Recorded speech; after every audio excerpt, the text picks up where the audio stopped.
नमस्कार और प्रणाम तमाम भोजपुरी श्रोतन लोग के। हमनी के रेडियो सानवी 96.4 मेगाहर्ट्ज के कार्यक्रम आमने सामने के दंगल में आज फिर हम प्राविधिक के साथी सत्येंद्र जी के साथ में मनोज पटेल हाजिर हो गई बानी। जनता के सीधा सवाल के सीधा जवाब खोजे के हमनी प्रयास करते आ रहल बानी और आज भी जनता के सीधा प्रश्न के सीधा जवाब खोजे खातिर स्थानीय सरकार के प्रमुख के रूप में रहल एगो अतिथि हमनी के आज के कार्यक्रम में बानी। और हम कार्यक्रम के आगे बढ़ावे से पहले हम ढीला ना करते हुए उनकर हम परिचय दे देवे के चाहतनी हमनी के जनता के और हमनी के रेडियो सुन रहल तमाम भोजपुरी श्रोता लोग के। आज के हमनी के कार्यक्रम आमने सामने के दंगल में बानी 12 के महागढ़ीमाई नगर पालिका के मेयर उपेंद्र यादव जी। और उपेंद्र यादव जी से हमनी महागढ़ीमाई नगर पालिका के विकास के गतिविधि, वहाँ के जनता के समस्या, वहाँ के सर सफाई के स्थिति, वहाँ के किसान के अवस्था और विकास निर्माण में जौन भ्रष्टाचार हो रहा बा उ भ्रष्टाचार के विषय में भी सीधा प्रश्न पर हमनी सीधा जवाब उनकर लेवे के प्रयास करें। सबसे पहले हमनी के कार्यक्रम आमने सामने के दंगल में हम उपेंद्र यादव जी के स्वागत करे के चाहें। उपेंद्र जी, हमनी के कार्यक्रम आमने सामने में अपने के स्वागत बा। हाँ, धन्यवाद उपेंद्र जी, अपने के समय अभी कैसे बीत रहा बा? कोरोना के स्थिति का बा अपने के गांव पालिका में? सबसे हमार पहला प्रश्न का है कि अब थोड़ा सहज हो रहा बा हमनी के बाजार, हमनी के हरेक स्थानीय सरकार थोड़ा सहज हो रहा बा। महागढ़ीमाई नगर पालिका के अवस्था का बा कोरोना के लेके? अभी की अवस्था कोरोना महामारी के लेके कोविड-19 के अवस्था हमनी के नगर पालिका में न्यूनीकरण लगभग 95% जैसा मतलब न्यूनीकरण जैसा हमनी के बुझाता। काहे कि हमनी के पिछला अवस्था में हमनी के टेस्टिंग रिपोर्ट 10 गो टेस्टिंग रिपोर्ट जैसे आयल हमनी के 10 बार के मतलब ये नहीं मतलब 1 महीना के अंदर 10 बार हमनी के टेस्टिंग रिपोर्ट में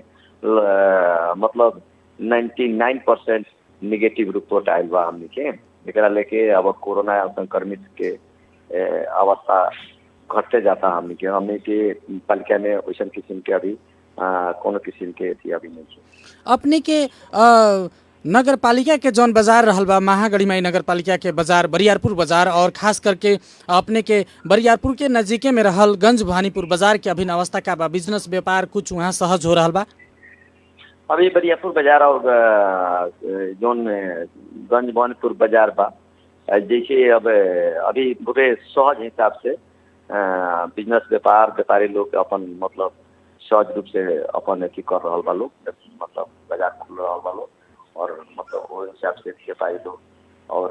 क्रेता विक्रेता के मतलब संबंध वो मतलब पहले से नहीं रहे वो और सर के मतलब अभी सामने जैसा हो गई बा। साबिक में मतलब लौट रहल बा हमनी के बाजार सब महागढ़ीमाई नगर पालिका के। जी सर। उपेंद्र जी, हम कोरोना के ही संबंध में लेके महागढ़ीमाई नगर पालिका में खास करके अभी खेती पाती के दिन में मल खाद के बहुत ही चरम अभाव वहाँ के किसान वहाँ के जनता सब भोग रहल बा। हमनी के विभिन्न समाचार माध्यम से आयल बा, अपने के भी जानकारी प्राप्त हुई। स्थानीय सरकार का कर रहल बा? किसान लोग के मल खाद नहीं मिल रहल, अपने लोग एकदम मौन बैठ के बैठल बानी। हमनी अभी मनोज जी मौन नहीं की बैठल, हमें बहुत विभिन्न मतलब सूचना के आधार पर और हम के सीडीओ साहब लगाए बहुत है। जैसे अब खाद के संबंध में एक बार महागढ़ीमाई नगर पालिका में दुकान में से खाद छापमारी भइल। जी। अब जैसे अब डीलर में से खाद छापमारी भइल, अब इंडियन खाद हो चाहे नेपाली खाद हो। अब ये भीषण महामारी में केहू अगर 1 बोरा 2 बोरा किसान ले आवता ओकर साइकिल पकड़ लेवे के, मोटरसाइकिल पकड़ लेवे के, ऐसा गतिविधि हमनी का देखली। एक पर हम सीडीओ साहब से बात कैनी, एसपी साहब से भी बात कैनी कि अभी के महामारी में एगो तो खाद नहीं मिला थी। कोरोना महामारी के चपेट में सब लोग के अर्थतंत्र ही कमजोर हो गई बा। ऐसा महामारी में किसान लोग के हमनी के दमन करम नहीं। हमनी के 2 नंबर प्रदेश मतलब कृषि प्रधान प्रदेश बाटे। में मतलब 95% से ज्यादा 95% से ज्यादा लोग कृषि पर आधारित बा। कृषि पर आधारित भाई तो हमनी के 2 नंबर प्रदेश हर एक हिसाब से पिछड़ल प्रदेश बाटे। जी। मतलब अब शिक्षा में काम तो वही हिसाब से पिछड़ल बाटे, स्वास्थ्य में काम तो वही हिसाब से हमनी के 2 नंबर प्रदेश ही पिछड़ल बाटे। ओकरा में से अब जागिर में काम तो वही अनुसार के 2 नंबर प्रदेश हमनी के पिछड़ बाटे। उपेंद्र जी, हम अपने के यही लंग सोचे- रोकेम, हर एक हमनी के सूचकांक में प्रदेश नंबर 2 वास्तव में नीचे बा, ई हमनी के सारा जनता लोग के पता बा, लेकिन स्थानीय सरकार के अपने के प्रमुख के हैसियत से महागढ़ीमाई नगर पालिका किसान लोग के खातिर खास करके अब इन हमनी के देश के अर्थतंत्र जौन बा किसाने लोग बचैले बा, कृषि पर प्रधान हमनी के देश भइला के कारण से कोरोना के महामारी में भी कुछ मतलब आशा बा देश के अर्थतंत्र बचावे के खातिर कृषि और कृषि उत्पादन के हमनी के बढ़ावे के पड़ी। तो कृषि उत्पादन बढ़ावे खातिर महागढ़ीमाई नगर पालिका ई आर्थिक वर्ष में बीतला आर्थिक वर्ष में का कैलक, बीउ बीजन और खास करके मल खाद के एकदम आपूर्ति के खातिर मल खाद के संबंध में भी हमनी मल खाद से अपने बीउ के तरफ हम जाए, हमनी के नगर पालिका कथी करता है उस संबंध में हम जाए। पहले अपने के मल के संबंध में हम कहम, मल के संबंध में हमरा सीडीओ साहब से बात इलेक्शन मतलब ना होए के पड़ल, एकरा के वातावरण सहज कर देवे के पड़ल, किसान के दुख ना देवे के पड़ल, कह के मतलब हमनी के एक तरफ से ऐसी कैली। दूसर का बात कानूनी हिसाब से जो बा मतलब वो टाइप के किसान अगर ले होता व्यवहार में उ लोग के छोड़े के पड़ल। तस्कर लोग वैसन किस्म के ले आ रहल बा, मतलब 1000 रुपया के 2000 3000 में बेचता वैसन के मतलब रोके के पड़ल, तस्कर सके रोके के पड़ल, कह के हमनी के बहुत विभिन्न एथी में। और आपूर्ति के भंडार जो बाटे हमनी के खदान के मल खाद के आपूर्ति के जो करे के जो मतलब संघ सरकार के दायित्व में पड़े था, प्रदेश सरकार के दायित्व में पड़े था कि हमनी के प्रदेश में हमरा मतलब स्थानीय तह के नहीं की, स्थानीय तह के अधिकार नहीं की, स्थानीय तह के सहकारी के मतलब जौन मतलब डीलर बा खाद संस्थान बाटे, मतलब स्थानीय सरकार के सिफारिश पर मात्र खाद मल मिलेला। बरू ओकर स्टॉक करे के जिम्मेवारी होता नगर पालिका के, कितना भूभाग बा, कृषि कितना योग्य जमीन बाटे, ओकरा उतना कितना हेक्टर जमीन बा, कितना बीघा जमीन बा, उतना हमें कितना मोल लगी यूरिया के डीएपी की, उतना मतलब सर्वे करके हर एक पालिका से हर एक स्थानीय तौर से अगर सरकार ले रही तो वो अच्छा रही का कि ओकरा बिहार में मतलब बोले के मतलब कोनो किस्म के आवाज उठावे के मतलब स्थानीय तौर के वहाँ के जनता के ना रही कि ना हमरा इतना भूभाग बा, हमनी के गेहूं बाली में इतना खाद लागेला, मकई बाली में इतना खाद लागेला, धान बाली में इतना खाद लागेला, वो अनुसार के स्टॉक मतलब पालिका से जिम्मेवारी देवे के चाहिए सरकार की, वो अनुसार के ना करके मतलब अपन मतलब अपना ढंग से मतलब खदान के विषय में हम कहते हैं जी अपना ढंग से प्रदेश सरकार संघ सरकार बढ़ रहा बा और मतलब यही में मतलब चलखेल बा नु कमीशन के चलखेल बा, सरकार से करोड़ों अरबों के खदान किने के बाद कमीशन के चलखेल बा, एकरा चलते मतलब सही समय में किसान लोग मार्का में पड़ता, सही समय में खाद नहीं के मिलत। दूसर का बात महागढ़ीमाई नगर पालिका किसान ला कथी कहलक, महागढ़ीमाई नगर पालिका किसान ला सब प्रथम हमनी के किसान ला पानी चाहिए, ओकरा अंतर्गत में मतलब हमनी के 76 77 और 77 78 में हमनी के बहुत ही कृषि तारपोल भी करवेले बनी से हर एक गांव में मतलब हमनी के कृषि तारपोल मतलब 25 से लेके 50 गो हमनी का नया कृषि ट्रांसफार्मर हमनी के जवान कर बड़ी महागढ़ीमाई नगर पालिका में नया ट्रांसफार्मर हमनी का जवान करवैली से 25 से 50 तक ले हमनी के मतलब करेले मनी से हमनी का कृषि मीटर के अवधारणा लेके अपने लोग आगाड़ी बढ़ रहा बनी और खेत में कैसे सहज रूप में सिंचाई के व्यवस्थापन कइल जाए महागढ़ीमाई नगर पालिका लागल बा। मनोज जी कथी एक बार तो है जैसे कि कृषि मीटर के अवधारणा लेके महागढ़ीमाई नगर पालिका आगे बढ़ रहा बा और खेत में सिंचाई के सुविधा करे खातिर अपने लोग आगे बढ़ रहा बानी, हम ही कहनी हमनी के सिंचाई के पहले पानी के मतलब किसान से के खेत में के नहीं पानी ओकरे अंतर्गत में हमनी के जितना कुलो रहे मतलब 25 बरिस 50 बरिस से जो जीर्ण भेल जितना भी कुलो सब रहे वो कुलो से के हमनी के मतलब सुचारू कर देल बनी सब हमनी के कुलो से के निर्माण करवा दिया, जितना बांध बा जो पूर्वज काल से बनात रहे उस सब लोग के हमनी के एथी करा दिल बनी। ओकरे अंतर्गत में उन्नत जात के हमनी का धान बीज वितरण हमनी का नगर पालिका में 30 लाख रुपया के हमनी के धान वितरण कैनी 76 77 में और 77 78 में आगामी में भी हमनी के पालिका में मकई के एथी बेल बा, मतलब हमनी के मकई पॉकेट एरिया के रूप में हमनी के महागढ़ीमाई नगर पालिका इस पाली से पड़ल बा। ओकरा अंतर्गत में हमनी के महागढ़ीमाई नगर पालिका में 40 लाख रुपया बराबर के किसान लोग के हमनी के मकई उन्नत जात के मकई हमनी का वितरण करेम से किसान लोग के मतलब आगाड़ी बढ़ावे खातिर। ओकरा साथ साथ हमनी के धान के भी बिया वितरण करेम से हमनी के ई सब बिया हमनी का मतलब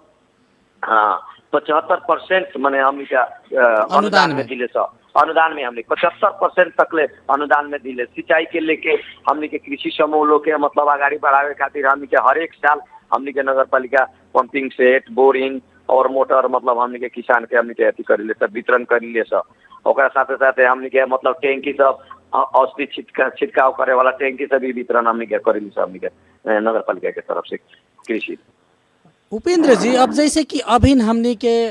तराई क्षेत्र में गर्मी के मौसम बा और गर्मी के मौसम वर्षा वही संगे और गर्मी वैसे मेघ बुनी के ई जौन मौसम बा ई हमनी के ई जौन महीना सब बाड़ा सन ई वायरल बीमार सब एकदम बढ़े वाला अवस्था में बा और जर बुखार सर्दी खोखी झाड़ा पखाड़ा लगायत के विभिन्न किस्म के बीमार हमनी के तराई में देखल जाला। ऐसे गढ़ी माई महानगर पालिका भी अछूता नहीं है। अपने के एगो ई बताई कि सबसे महत्वपूर्ण जौन चीज बा बीमारी होए देवे से पहले बीमारी ना लागे देवे के चाहिए, हमने ओकरा खातिर सुरक्षित होके के चाहिए। महागढ़ी माई नगर पालिका सर सफाई के अवस्था महागढ़ी माई नगर पालिका के बहुत ही दयनीय बा। अपने लोग बहुत बड़का रकम खर्च करके 2 गो जवन अपने लोग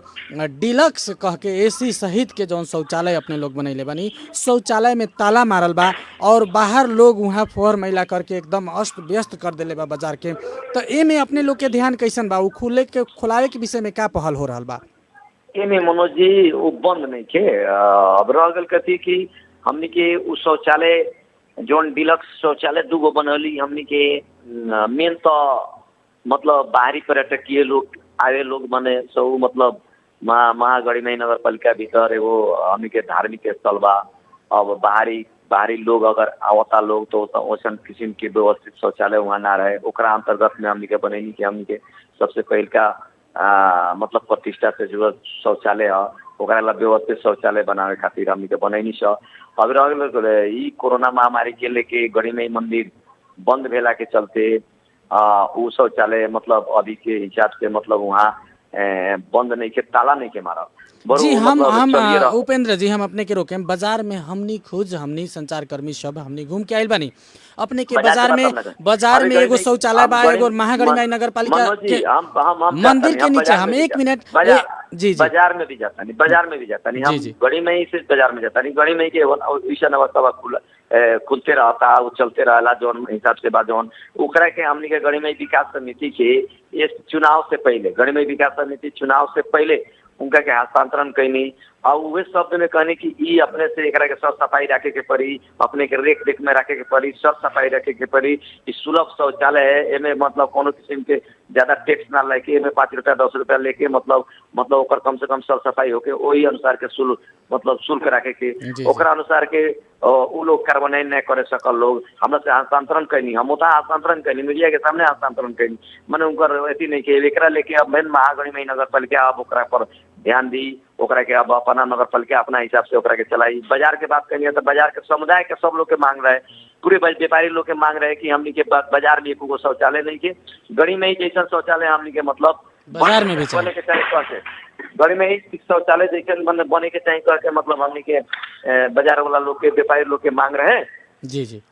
और ओकरा अंतर्गत में हमनी के बाजार में बनैनी और व्यापारी लोग के पूरे हम अपना से बैठे रहनी व्यापारी लोग के जी उहे तो उपेंद्र जी अपने के यही लंग अपने के हम रोकेम अपने के हम यही रंग रोकेम जैसे कि करोड़ों रुपया खर्चा करके जनता के अनुरोध में अपने एसी सहित के 2 गो शौचालय निर्माण भइल महागढ़ी माई नगर पालिका के बरियारपुर बाजार क्षेत्र में। मंदिर लगे एगो और बाजार के बीचों में एगो, लेकिन बाजार के बीचों में जौन बनल बा वहाँ एकदम फोहर मैला बा, वहाँ ताला लागल बा। हमनी संचार कर्मी सभी जाके भ्रमण कैली। बिहान करोड़ों रुपया के खर्च में बनावल शौचालय में जब ताला लागी बिहान अपने लोग जनता के बीच में फेन जाएम चुनाव में तो जनता से आंख कैसे मिलाएम अपने लोग? हाँ ये बढ़िया बात प्रश्न अपने के मनोज जी बहुत बढ़िया बा। हम अपने के ई रेडियो के माध्यम से कहता नहीं हम बाजार के व्यापारी लोग के 2 बार अपना से बैठ के व्यापारी लोग के पूरे बैठा के ई शौचालय अपने लोग के हम हस्तांतरण करता नहीं। व्यापारी लोग के बाजार के शौचालय है या बाजार के व्यापारी लोग के शौचालय है लगभग मैंने व्यापारी लोग के स्पेशल मतलब 200 व्यापारी लोग बा बाहर से व्यापारी लोग बाटे दुकान कैले बा को छोट रूम में शौचालय नहीं के केने पेशाब करे जाए लोग केने पैखाना करे जाए लोग उ लोग के मतलब सब लोग के बैठा के उ लोग के कहने की ई शौचालय अपने लोगन के हस्तांतरण करता नहीं, अपने लोगन समिति बनाई, अपने लोगन शौचालय ली। मगर बरियापुर बाजार की व्यापारी लोग दो बेरी बैठाला के बावजूद भी मतलब नगर पालिका के उतना क्षमता नहीं के जगह जगह में व्यापारी लोग के मतलब हमनी के कोनो किस्म के आज तक ले जौन बा मतलब व्यापारदाता से लेके कोनो किस्म के हम बाजार में हम सुरक्षा के दृष्टिकोण से सीसी कैमरा लगैले बानी, शुद्ध खाने पानी मतलब खाए के पानी हमनी के व्यवस्थापन कैले बड़ी, बाजार में हमनी के सोलिंग करवैले बड़ी, बाजार में हमनी के अभी के अवस्था में बाजार व्यवस्थापन बाजार मतलब हमनी कंजेस्टेड हो गल बात है। कहाँ बा उपेंद्र जी अपने जौनी बात कहतनी ई नहीं खे, अपने खाली रेडियो में आके कहतनी वैसन अवस्था तो वहाँ नहीं के, साफा अपने के पानी वहाँ नहीं के, चापाकल वही लंग बा जहाँ अपने के सुलभ शौचालय बा ओकरे बगल में, चापाकल के आगे अपने लोग के जाई और चापाकल के पीछे अपने जाके खुद अपने जाके देखिए एगो स्थानीय सरकार के प्रमुख के हैसियत से कितना वहाँ फोहर बा और कितना सर सफाई के हिसाब से वहाँ पानी खाए के मिलता लोग के। ऐसे हुई तो ये वहाँ महामारी फैली बिहान और एकर जिम्मेवारी के लिए अपने लेहम कि ना लेहम? 250 फीट के मतलब कल बा चापा कल बा समझल गेल, 250 फीट के चापा कल बा जी जी। और लगभग शौचालय से अपने के कम से कम होई नु तो 30 मीटर अलगा बा मनोज जी। जी जी जी मनोज जी अपने जानत नहीं घर के कोन पर बा शौचालय ओकरा से 30 मीटर अलगा बा, 30 मीटर अलगा बा, 250 फीट के मतलब चापा कल बा। सारा बाजार के फोहर वही लंग फेंकाला। अब शौचालय कब खुली मेयर साहब ये बताई हमनी के रेडियो मार्फत महागढ़ी नगर पालिका के जनता के हमनी के व्यवस्थापन करेम स ओकरा के हमनी के बाजार के मतलब हस्तांतरण करेला हमनी के एक गो बात हमनी के नगर पालिका के तरफ से कथी बा कि अभी पूरे हमने के हमार बात अपने मतलब वहाँ के जनगुनासो सुना देनी, वहाँ के व्यापारी लोग के सुना देनी, हमार भी सुने के पड़ा वहाँ के व्यापारी लोग के जितना हमने के नगर पालिका के तरफ से सुख सुविधा मिला था हर एक हिसाब से। फोर अपने के बात करनी है, फोर के बात करनी है, हमार स्वीपर जाला प्रत्येक दिन जाला। अब जैसे बारिश हो गई था आज तो ना जा सकी, बारिश में तो फोर ना उठे सकी वैसे मतलब कोनो किस्म के अथी हो गए लॉकडाउन हो गए, अभी के कोरोना के लेकर लॉकडाउन भेल, ऊपर से निर्देशन आयल कि कर्मचारी के भी नहीं के बहरे के, कर्मचारी सब सफाई कर्मी के भी नहीं के बहरे के वैसे वैसे अवस्था में कभी काल वैसन भइल बा। वहाँ निर्माण के क्रम हो रहा बा, बाजार के निर्माण के काम हो रहा बा, निर्माण के काम में मतलब अगर केनो पानी भी लग जाता है मतलब पोखरी में निर्माण के काम हो रहा बा, पोखरी सौंदर्यकरण के काम हो रहा बा, निर्माण के काम में हो सकेला वो होई ये हम मतलब मान जाइए। तो ओकरा मतलब हमने का स्वीपर मतलब हमने के खटावल बा पर डे हमने के स्वीपर गंज मणिपुर बाजार गढ़ी में मंदिर और बाजार में बरियापुर बाजार में हमने के स्वीपर जाला लोग, ऐसा बात नहीं की। और शौचालय के बाद तो हमर जौन बात हमने के जौन बात बा नगर पालिका के जौन बात बा कि व्यापारी लोग वहाँ 200 जौन व्यापारी लोग बाटे और 200 व्यापारी लोग अगर समिति बना के 5-5 रुपया वो लोग अगर दे देता लोग महीना में 10-10 रुपया दे देता लोग तो वहाँ एगो स्वीपर वहाँ रखा जाये, वो स्वीपर मतलब ओकरा के साफ सफाई करी और ओकरा के मतलब रेख देख करी वैसन किस्म से हमनी के बात रहल। और हमनी के व्यापारी के बैठौले रहनी 1 महीना पहले भी बैठौले रहनी हम 2 बार बैठा दिल बनी व्यापारी लोग के सब लोग की। तो अब क्या होई अब उपेंद्र जी अब कैसे होई अब कैसे होई प्रश्न चिन्ह हमरा पर खड़ा करे के मतलब वो लोग ना करे सके जैसा हमरा बुझाता है काहे कि हम अपना से बैठे बनी 2-2 बेर वो लोग के आग्रह कैले बनी 2-2 बेर निवारा कैले बनी। लेकिन राज्य उपेंद्र जी राज्य करोड़ों रुपया बना के व्यवस्थापन करके देले बनी, राज्य करोड़ों रुपया खर्च करके अपने लोग के मार्फत में जितना भी देश के चाहे संघ सरकार के होको चाहे प्रदेश सरकार के जौन पैसा आवता स्थानीय सरकार के खाता में ही आवेला और अपने लोग के मार्फत ही व्यवस्थित रूप में खर्च हो रहा। अभी नेपाल के मतलब ये कानून बा उतना करोड़ों रुपया खर्च करके बनावल गई शौचालय में ताला लागल बा और अपने कहतनी कि हमनी छल फल कर रहल बानी बाहर से भी बाजार में अपने के तरकारी किने जौन आवता लोग बबुआई से जो लोग आवता जौन मधुरी से लोग आवता इनरवा से जो लोग आवता उ लोग कहाँ जाई उपेंद्र जी? हम अपने के एगो बात कहतनी मनोज जी, एगो बात दायित्व साफ सफाई के दायित्व एगो नगर पालिका चाहे एगो व्यक्ति के दायित्व नहीं के सफाई के दायित्व अभी खुले में पैखाना करे जाए वाला आदत जौन मधेश के बाद पूरे मधेश के हम बात करता नहीं, हमने के महागढ़ी में नगर पालिका के ना बात करता नहीं पूरे मधेश के बात करता नहीं। जब तक ले चेतना के विकास मधेश काहे पछाड़ी बा हमार कहे के मतलब जब तक ले आदमी अपन चेतना के विकास नहीं कि हमारा कथी करे के बा, कौन जगह में जाए के बा, कहाँ पैखाना करे के बा, कहाँ हमारा पेशाब करे के बा, कहाँ बोले के बा, कथी करे के बा, वो जब हमारा दुआरी पर मतलब हम नाद रखम दुआरी के हमने के यही पहाड़ी समुदाय में देखिए हमने के पहाड़ी समुदाय और मधेसी समुदाय में कितना अंतर बाटे। पहाड़ी समुदाय नाद खुटा माल जाल सब अपना घर के पछाई रखेला लोग, हमने के समाज में जाके देखिए दुआरिये पर मतलब गोबर रखे के बाद दुआरी पर बकरी रखे के बाद वही ना खाना खाए के बाद वही ना सब कुछ करे के बाद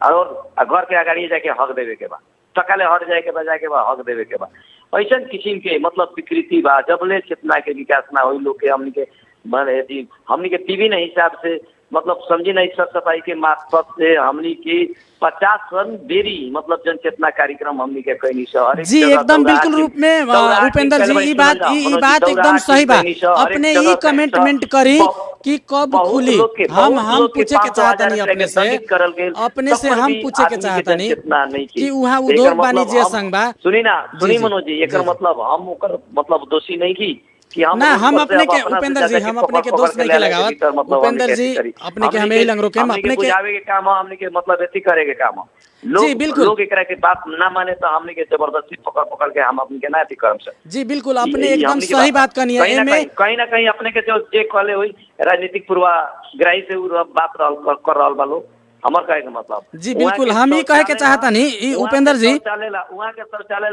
मतलब हम सुदू बेर एथी कर देल बानी। ठीक बा, अपने कहले बानी, अपने स्थानीय सरकार के प्रमुख बानी, अपने के उपेंद्र जी करे के पड़ी, जनता अपने के यही खातिर चुनले बा। स्थानीय सरकार के प्रमुख बाड़ी से मतलब हम अपना घर में ना ले आके सब लोग के पैखाना कराएं। जी जी ना, लेकिन व्यवस्थापन तो करे के पड़ी अपने के प्रमुख बानी मनोज जी, हम अपना घर में ना ले आके सब लोग के पैखाना करवाएं। वहाँ ला जगह बनावल बा, ओकरा के सर सफाई रखे के काम जेकरा ला बनौले बड़ी उ लोग के दायित्व है कि ना। जी एकदम बिल्कुल दायित्व है। वहाँ उद्योग वाणिज्य संघ भी बा, अपने के बरियारपुर बाजार में उद्योग वाणिज्य संघ भी बा। उपेंद्र जी जल्दी से जल्द जनता के चाहना का बा, जल्दी से जल्दी अपने पहल करके एकरा के भी खोलावे के परल तरफ अपने के विशेष भूमिका अपने के तबा बाटे तो जी विशेष भूमिका हम ना खेल हम तो हमरा के एफएम के माध्यम से उता के व्यापारी लोग के हम कहता नहीं जी जी कौन जगह में हमर मतलब चुप भेलू मतलब कानून बमोजिम हम मतलब सजाए सहेला हम तैयारी बनी। हम अपना से हरदम कहले बनी, अपना से ज्यादा के बैठ के कहले बनी ई शौचालय के साथ सुथरा राखी, लोगन एक समिति बना दी, लोगन देखते करी। अब व्यापार संघ बरियापुर में नहीं की, अपने के हम कहता नहीं नगर पालिका हो गई, नगर पालिका के एक व्यापार संघ हो गया जौन अभी व्यापार संघ बरियापुर के टूटल अवस्था में बा। जी जी हाँ, बरियापुर अभी टूटल अवस्था में बा। गंज बनीपुर व्यापार संघ बाटे, बरियापुर के हमनी गणिक व्यापारी लोग एगो समिति बनो और उस समिति अंतर्गत में यहाँ के रेख देख अपने लोगन मांगी, हमरा से कथी मांगे के चाहिए जति मांगे हम ई बात कहले बनी। अपने लोगन के होता हर एक चीज जति मंगली जति वहाँ हमनी के पूरा कहले बनी। वहाँ हमनी के लाइट की व्यवस्था कहले बड़ी, सोलार की व्यवस्था कहले बड़ी, सुरक्षा के हिसाब के सीसी कैमरा अथी कहले बड़ी। अगर वहाँ सीसी कैमरा टूट जाता फूट जाता तो उतु वाला एक व्यापारी कोनो कहे वाला नहीं के यहाँ तार टूट गई बा, सीसी कैमरा नहीं के चलो, यहाँ सोलार खराब हो गल बा, मतलब कोनो किस्म की अथी नहीं की। सिर्फ यहाँ राजनीतिक हिसाब से दोषारोपण करे के बाद करे में कहे में बहुत ही फर्क पड़ला मनोज। चलिए उपेंद्र जी, जनता अपना ही के बा, अपने जनता के प्रतिनिधि बानी, जनता के अपने से शिकायत करी, ये एकदम लाजमी बात बा। एक और बात हम अपने के कहे के चाहतनी, प्रश्न पूछे के चाहतनी। अपने बार बार मीडिया में संचार माध्यम सब में आके अपने कहले बानी, हमनी संगे भी हमरा से भी बात भइल बा अपने के बार बार, तो अपने कहले बानी कि यहाँ जे भी लोग उपभोक्ता समिति होको, चाहे राज्य सरकार के पैसा होको, चाहे प्रदेश सरकार के पैसा होको, चाहे स्थानीय सरकार के पैसा होको, अगर कोनो भी काम में, रास्ता निर्माण में, नाला निर्माण में, मंदिर निर्माण में, चाहे कोनो भी भौतिक पूर्वाधार के निर्माण में अगर भ्रष्टाचार होता तो उपेंद्र यादव ओकर विरोध करी और ओइसन लोग के नंगा करी, कार्रवाई करी और जनता के बीच में लेके जाई कह के अपने कहले बानी। लेकिन रामना कामना मंदिर वहाँ धस गई, टूट गई और प्रदेश सरकार से जौन बजट आयल रहे ओमे व्यापक भ्रष्टाचार भइल और वहाँ अपने के मंदिर निर्माण में मुद्दा पड़ गई बा, अख्तियार में मुद्दा पड़ल बा, अदालत में मुद्दा पड़ल बा, फिर भी अपने लोग अदालत के अवज्ञा करके वहाँ काम कर रहा बानी कह के ऐसा समाचार आयल बा। ये में कितना सत्यता बा? अपने उपभोक्ता के उ ठेकेदार के अपने कार्रवाई करेम कि ना करेम? एमे हमनी के चिट्ठी के माध्यम से हमनी के जांच भेज देल बनी। तो हमनी के नगर पालिका एमे चिट्ठी के द्वारा उपभोक्ता समिति के और